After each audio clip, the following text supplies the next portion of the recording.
Ninamshukuru Mwenyezi Mungu kwa kutupa nafasi ya pekee sana.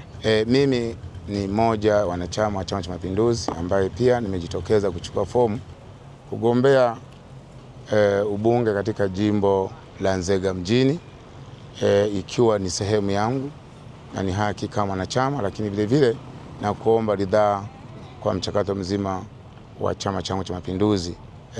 Na ninashukuru kwa chama cha Mapinduzi kwa namna ambavyo kinafanya uchaguzi wake wa uhuru na haki na kuwapa wanachama wake ridhaa ya kuchukua fomu, hatimaye mchakato kuendelea na kuteuliwa na kuleta mtu ambaye atakayestahili kusimama katika mchakato wa uchaguzi mkuu. Kwanza nashukuru chama changu kinafanya vizuri, na kwa uongozi uliopo wa Rais Daktari Samia Suluhu Hassan tunaonyesha kwamba ameonyesha nia ya dhati kuhakikisha kwamba wanachama wote wanatendewa haki kuchukua fomu na hatimaye kuteuliwa. Kwanza nashukuru kwa chama changu. Kwa hiyo niombe tu kwamba tuwe watulivu, lakini tuendelee kutii na tufuata taratibu zote za chama, na mwisho wa siku tupate mgombea, na mgombea tukempata tumunge mkono kwa ajili ya kufanikisha uchaguzi 2025.